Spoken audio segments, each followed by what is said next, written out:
Asia's largest women market is Bazaar. Nungdang view.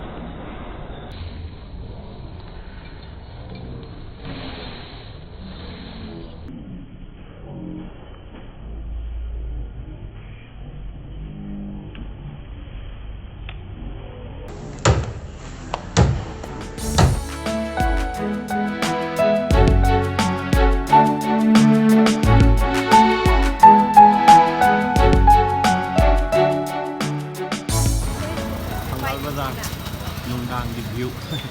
Sina khoi hai athum hau tabam mi gi lam ma man Delhi daga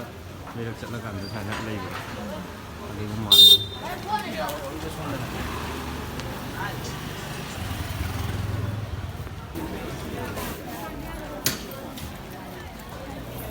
ni ke ta ri ni tung taruk ta ri tung taruk ko dum dukan nam phang ri ma ke thela ma wang da ma ko Ema Keithel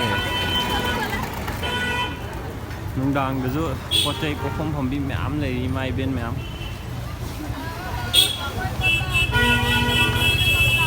ha eno myam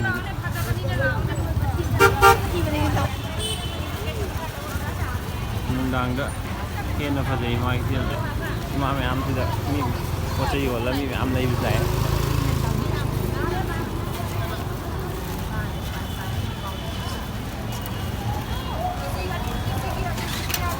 Asia's largest women market ne si je vendor me amne nupi na koi ba ha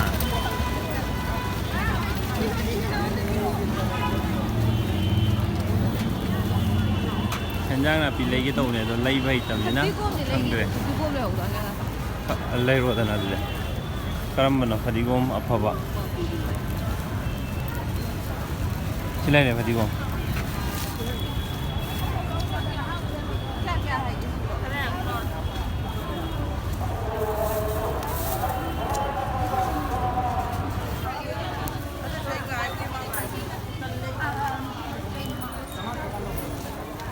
Kung ito makay na di manung di dito ilonjan na rin ma'am.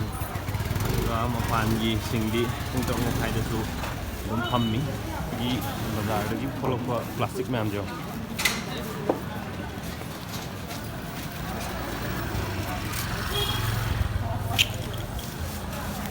Ning da IMC gi mina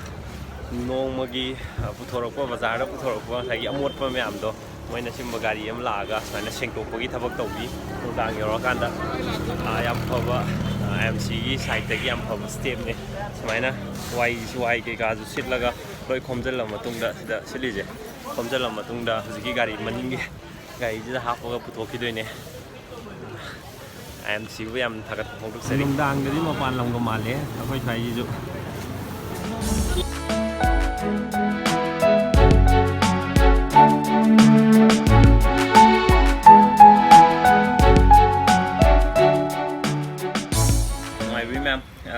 videos di aina Facebook ta ima ama podyon bi ima amada fraud torom bagi video mai thenga jaba da aina kitang thiga charaga aina video je namjabane ma'am video je hapsa si video ji matang je chani chapi ji gi matang de ne handak chani chapi da jali note yamna thokpagi incident ma'am thengna jare si chani chapi je jali note tholak pa je yam line khangba yabadi yabane da machu chapmana basida imai ben sing duna mit solok panara kaino aduna moina identify to gongam da bane na ikhale si chani chapi ji gi si reserve bank of india na piba chani chapi aseng badune si si je akhoi gi sidai jamai ai de cheli ba je hana toromba daina si ju thekok theksin toroga yeng bada color ani thokani green ga dark blue ga aduga hana yeng ba dumaina sidai sida hang ba jaga sida thangkat laga yeng bada chumi ko father of the nation magi keno uni sidai logo hologram haigadra logo haigadra bai sida sidai magi photo mai photo uni ayam lu dabida aduga ngasai gi jari note sidana kamain to ge kan sigi pesa je akoi nong daga soidana nong da chatlaga pesa je chot khiba ta ga du si pesa je koina khutna pai bo kot pa tawda ma phone tholoi adum si pesa je smaina dum leini aruga jari note sidi ising chot pa kanda chi da ising chola kanda maku kholak poda faina tak poda maku khok poda adaina kholakani aduna mayamna ai kenone aina sije ai manaba bank ta thabak tawi manaba mada hangjaraga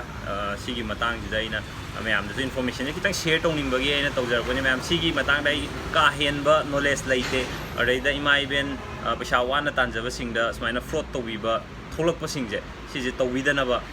mayamna su uragadi moina tawbudo uragadi thingbinaba aina sum aigi channel jigi through da mayam da information je share tawjabane ado hujiki hariba sigi sima leire adagi sima leire aduga ngasagi